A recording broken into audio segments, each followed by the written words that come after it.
जिंदगी में हर कोई सफलता चाहता है, लेकिन सफलता हर किसी को नहीं मिलती, क्योंकि दुनिया में लाखों लोग लक्ष्य तय तो करते हैं, पर बहुत कम लोग ऐसे हैं जो मंजिल तक पहुंचे बिना रुकते नहीं।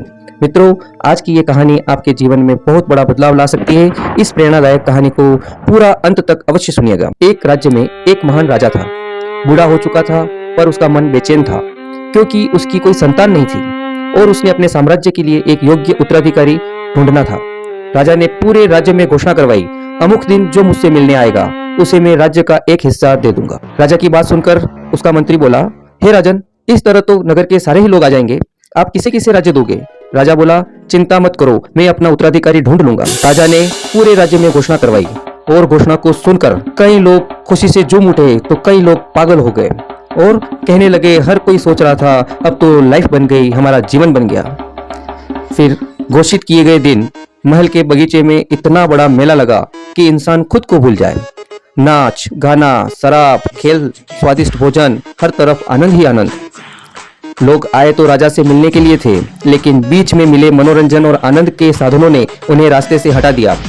किसी को शराब खींच ले गई, किसी को संगीत, किसी को ताश, किसी को व्यंजन, स्वादिष्ट भोजन, और कई लोग घूमने फिरने के मजे में खो गए। लेकिन हजारों की भीड़ के बीच एक व्यक्ति ऐसा भी था जिसकी नज़र सिर्फ लक्ष्य पर थी।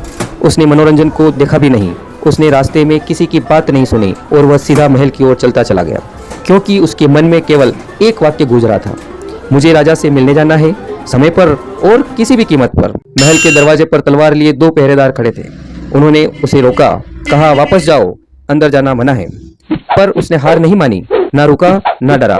उसने पहरेदारों को धक्का दिया और दौड़कर महल में घुस गया, क्योंकि उसे पता था लक्ष्य से पहले मिली रुकावट असफलता की आखिरी कोशिश होती है। अंदर पहुंचते ही राजा सामने खड़े थे। मुस्कुराते हुए राजा बोले, मैं तुम्हारा इंतजार कर रहा था, बाकी सब रास्ते के आनंद में खो गए, लेकिन तुम नहीं डिगे, तुम वही हो जो इस साम्राज्य के असली हकदार हो। फिर राजा ने उसका हाथ पकड़कर सिंहासन की ओर ले जाकर कहा, तुम्हें आधा नहीं पूरा राज्य मिलेगा, और उसके सिर पर मुकुट रख दिया। मित्रों, जीवन में सफल वही होते हैं जो प्रलोभनों में नहीं भटकते, जो मजों से पहले मंजिल चुनते हैं, जो रुकावटों से डरते नहीं और लक्ष्य पूरा होने तक हार नहीं मानते। याद रखना, लक्ष्य का निर्धारण करो और फिर दुनिया क्या कहती है उसे सुनना बंद कर दो, तभी आप जीवन में सफल हो पाओगे। इस कहानी को लाइक कीजिए, अपने मित्रों के साथ शेयर कीजिए और अधिक से अधिक इसको प्रसारित कीजिए। धन्यवाद।